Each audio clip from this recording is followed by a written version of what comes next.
नमस्कार, स्वागत है आपका न्यूज स्पेशल का। ये वक्त है और मैं हूं आपके साथ राहुल सिन्हा। 2024 के लोकसभा चुनाव में एक तरफ है मोदी तो दूसरी तरफ कई विपक्षी दल हैं। विपक्ष की ओर से प्रधानमंत्री पद के लिए एक नहीं कई दावेदार हैं। एक तरफ है बीजेपी के वो रणनीतिकार जो कभी रुकते नहीं कभी थकते नहीं, और दूसरी तरफ है बिखरे हुए विपक्ष के नेता। इन सभी के बावजूद 2024 का सबसे बड़ा सियासी मुकाबला देखने लायक होगा। ये रिपोर्ट देखिए।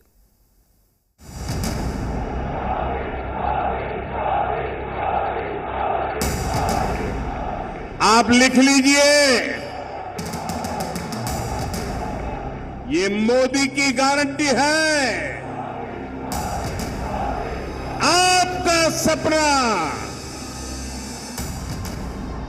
अब मोदी का संकल्प है।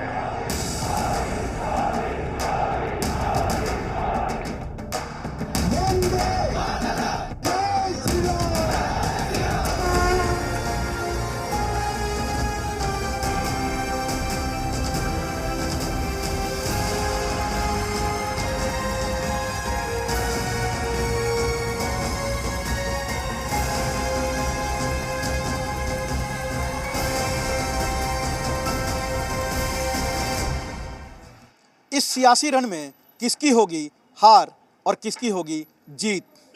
इस रण का सबसे महत्वपूर्ण हिस्सा होता है रणनीति, और रणनीति का सबसे महत्वपूर्ण हिस्सा होता है चेहरा यानी फेस वैल्यू। और इस फेस वैल्यू को जनता कितना स्वीकार करेगी ये तो समय ही बताएगा, लेकिन इसका असर पहले से दिखने लगता है।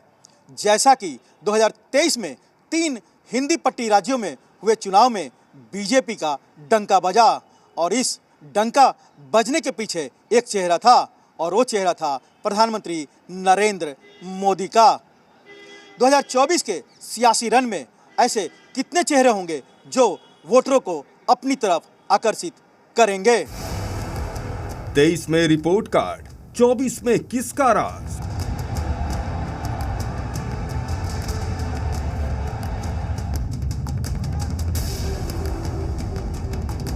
तेईस में दिखाया दम, 24 में कौन तोड़ेगा भ्रम।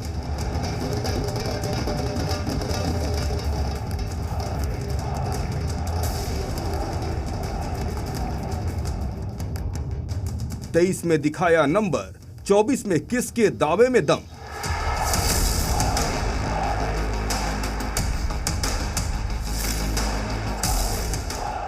किसका मैजिक चलेगा, कौन होगा फर्स्ट। फाइनल गेम होने ही वाला है।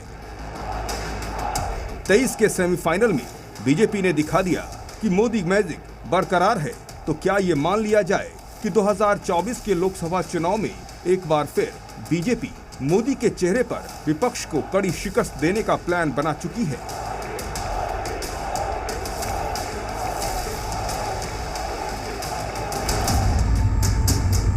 चौबीस में मोदी हैट्रिक मार पाएंगे। 5 राज्यों के विधानसभा चुनाव में प्रधानमंत्री नरेंद्र मोदी की गारंटी पर वोटरों ने भरोसा जताया। कहा जा सकता है कि अपनी बात को समझाने में बीजेपी कामयाब साबित हुई। लोकसभा चुनाव के लिहाज से भी ये काफी महत्वपूर्ण है। बेशक विपक्ष बीच बीच में ये दावा करे कि पीएम मोदी का अब वैसा मैजिक नहीं रह गया है जो 2014 के समय था, लेकिन राज्यों के नतीजों ने एनडीए की एकता और उत्साह में बढ़ोतरी की है।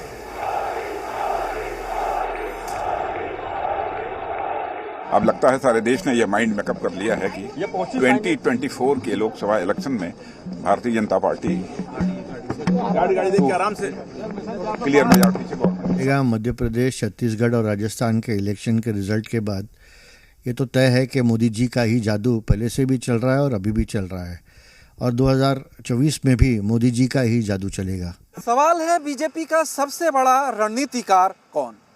सवाल है बीजेपी का सबसे बड़ा चाणक्य कौन।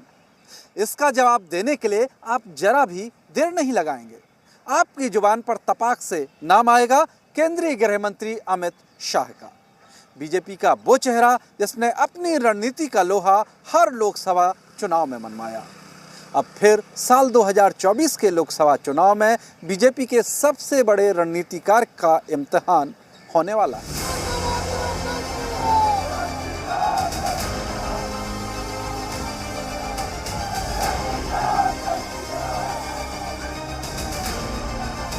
मैं मानता हूं कि 2024 में कहीं कोई स्पर्धा नहीं है, देश एक तरफा मोदी जी के साथ आगे बढ़े। पहले सत्ता का सेमीफाइनल जितवाया, अब सत्ता के फाइनल में चलेगी चाणक्य नीति। कमल का निशान दबाओगे, यहाँ तो भाजपा सरकार बनेगी और साथ में बोनस में 24 में नरेंद्र मोदी जी भी प्रधानमंत्री बन जाए। बीजेपी के चाणक्य कहे जाने वाले अमित शाह के बारे में माना जाता है कि एक चुनाव जिस दिन खत्म होता है उसी दिन वो दूसरे चुनाव की रणनीति में लग जाते हैं। एमपी और छत्तीसगढ़ विधानसभा चुनाव में बीजेपी की सियासी जंग कठिन कही जा रही थी। ऐसे में दोनों राज्यों में चुनाव प्रचार की कमान खुद शाह ने संभाली। चुनाव के बीच वो पूरी तरह से आश्वस्त दिखे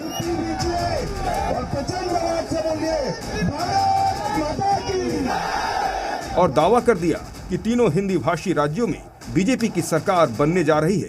नतीजों ने सियासत के भविष्यवक्ताओं को भी चौंकाया। अब 2024 के चुनाव में बीजेपी के इस चाणक्य के लिए सबसे बड़ा इम्तिहान है। जो राजस्थान, छत्तीसगढ़, मध्य प्रदेश है, वहाँ से लोकसभा की 65 सीटें आती हैं और 65 में से इस समय भी भारतीय जनता पार्टी के पास 62 सीटें हैं। यानी कि अगर ये सारी की सारी सीटें भी जीत लें तब भी बीजेपी को लोकसभा चुनाव में सिर्फ 3 सीटों का फायदा हो रहा है। तो हम ये कह सकते हैं कि चुनाव बहुत इक्वली पोज्ड है। बीजेपी के पास एक साइकोलॉजिकल एडवांटेज है और क्षेत्रीय पार्टियां उसको मजबूत चुनौती दे रही हैं। कांग्रेस उसको चुनौती उस ढंग से नहीं दे पा रही है। इसलिए अमित शाह को फिर से अपनी पूरी रणनीति लगानी होगी अगर 2024 की नैया पार लगानी है।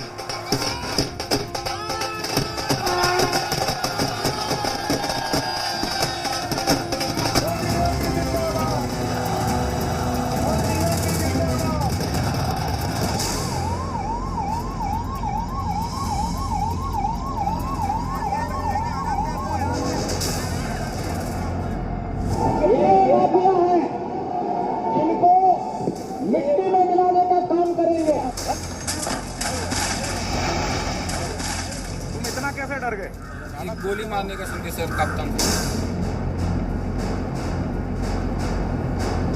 यूपी में अपराधी अब डर रहे हैं। उन्हें इस बात का डर रहता है कि कहीं उनका एनकाउंटर ना हो जाए।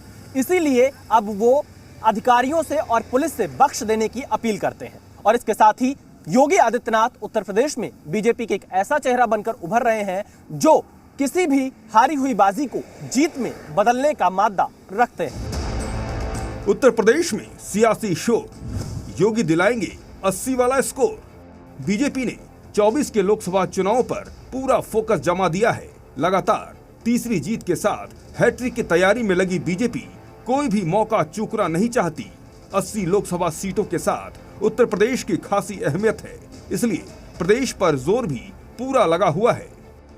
केंद्रीय और राज्य स्तर के नेतृत्व का 3 लेयर तैयार है। इसमें उत्तर प्रदेश पर स्पेशल फोकस है। सबसे अधिक फोकस उन सीटों पर है जहां 2019 में बीजेपी को हार मिली थी। 2019 लोकसभा चुनाव में यूपी की 80 में से बीजेपी को 62 और सहयोगी पार्टी अपना दल को 2 सीटों पर जीत मिली थी। 16 सीटों पर भगवा दल को हार का स्वाद चखना पड़ा था। इस बीच यूपी में हलाल सर्टिफिकेट पर बवाल जारी है। तो 22 जनवरी को अयोध्या में भगवान श्री राम की प्राण प्रतिष्ठा का प्रोग्राम है। सवाल यही है कि क्या यूपी में ये मुद्दे चलेंगे? 14, 17, 19, 22 और फिर चिंता मत करो 24 में खाता भी नहीं खुलने वाला है। 24 में डबल इंजन की सरकार फिर से रिपीट करेगी। इलेक्शन में भी कोई एक मुद्दा नहीं होता, बहुत सारे मुद्दे होते हैं। हर चीज़ एक कोई छोटी बड़ा उसका असर होता है। ये जो जिन चीज़ों को हम शहरी लोग मानते हैं बहुत बड़ा मुद्दा है, उन चीज़ों को आम जनता उसकी समझ में भी नहीं आता। कई लोग जीडीपी, करंट अकाउंट डेफिसिट ओ हिंदुस्तान का ये हो गया। जनता जब मुहर मारने जाती है ना, तो वो कैड का और जीडीपी और आईएमएफ का डेटा लेके नहीं जाती है। 2024 के चुनाव से पहले कई एजेंसियों के कई सर्वे आ चुके हैं और सबका डायरेक्शन एक ही तरफ इशारा करता है। तीसरी बार फिर मोदी सरकार, यानी मोदी हैट्रिक लगाने जा रहे हैं। बावजूद इसके एक शख्स है जो ये मानने को तैयार नहीं है।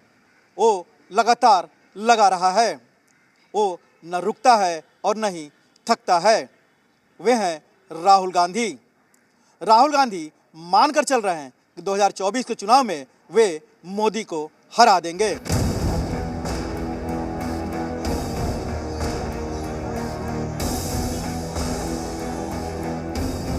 2024 का दंगल, राहुल करवाएंगे कांग्रेस का मंगल। इंतजार लंबे समय से है, कश्मीर से लेकर कन्याकुमारी तक भारत की यात्रा की।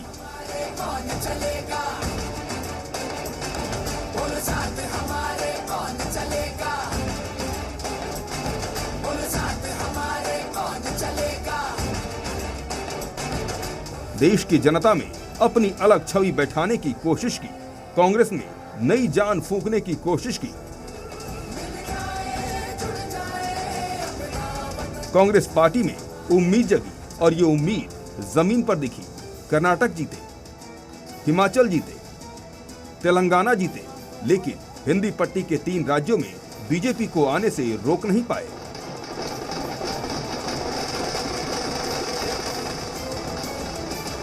अब कांग्रेस पार्टी ने एक नई यात्रा का ऐलान कर दिया है।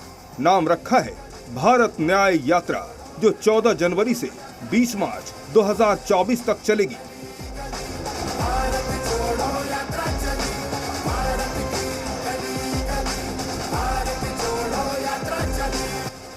सवाल यही है कि क्या 24 के चुनाव में राहुल गांधी मोदी को टक्कर देंगे या साफ हो जाएंगे? अभी की स्थिति में मैं कहूँगा कि बहुत ज़्यादा कोई भी नेता नरेंद्र मोदी को मतलब चुनौती देने की स्थिति में नहीं है, और उसके लिए किसी भी राजनीतिक दल को, चाहे वो राहुल गांधी हो, मल्लिकार्जुन खड़गे हो, नीतीश कुमार हो, XYZ कोई भी बड़े नेता हो, सबसे पहले आपको इशूज़ पे काम करने होंगे, मुद्दों पे काम करने होंगे। आपको अपनी एक जो जनता में पैठ होती है, आपको एक भरोसा जीतना होगा।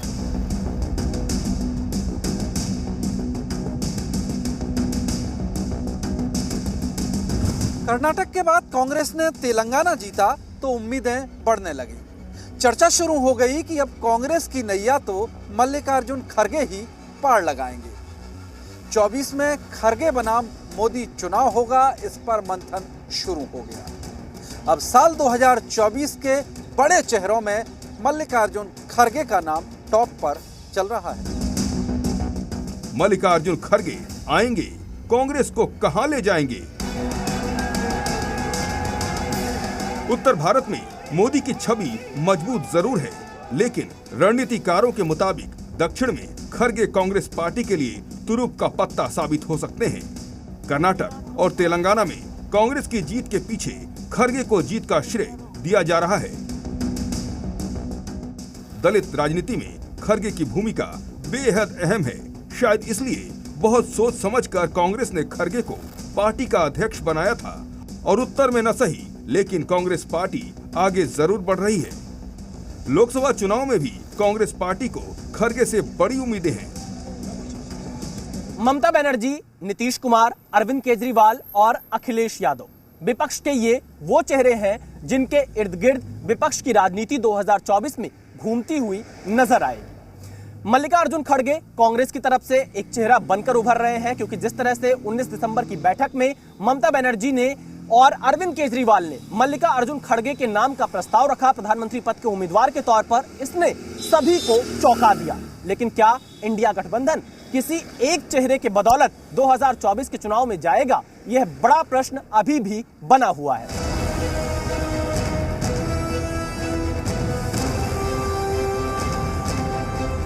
ममता बनर्जी ने खड़गे का नाम आगे बढ़ाया तो दिल्ली के सीएम अरविंद केजरीवाल ने ममता बनर्जी के प्रस्ताव का समर्थन किया। उधर नीतीश कुमार अब भी स्थिर नहीं है, वो किस पाले में है सिर्फ वही जानते हैं। हालांकि नीतीश कुमार सियासत के मंझे हुए खिलाड़ी हैं। जो लोग उनके राजनीति के हर पहलू को ठीक से समझते हैं, उन्हें पता है कि उनके किसी भी राजनीतिक कदम का पता लगाना मुश्किल है। ये कहना बहुत मुश्किल है कि नीतीश कुमार इंडिया गठबंधन छोड़ने जा रहे हैं। नीतीश कुमार एक विजनरी नेता है और जो 2 दशक तक जो आदमी मुख्यमंत्री रहा हो, उसके पहले वो केंद्रीय मंत्री, तो वो उनके पास में अनुभव की कमी नहीं है और कैसे टैकल किया जाता है किसी भी सिचुएशन को नीतीश कुमार से बेहतर कोई नहीं जानता है। उधर जातीय जनगणना के नाम पर लालू यादव अपना संदेश दे चुके हैं। जातीय गणना के बाद आरक्षण का दायरा बढ़ाने के सियासी गेम में कूदे हुए हैं। 2024 के चुनाव में भी लालू अपनी इसी रणनीति को आगे बढ़ाने के मूड में हैं और लोकसभा चुनाव में बिहार की जनता से इसी के नाम पर वोट बटोरने की जुगत में जुटे हैं। उधर समाजवादी पार्टी के नेता अखिलेश यादव एनडीए के मुकाबले अपने पीडीएफ फार्मूले पर जोर शोर से आगे बढ़ रहे हैं। उनका दावा है कि समाजवादी पार्टी का पीडीएफ समीकरण ही एनडीए की जीत का परचम रोकने का मादा रखता है। यहाँ रुकेंगे एक छोटे से ब्रेक के लिए।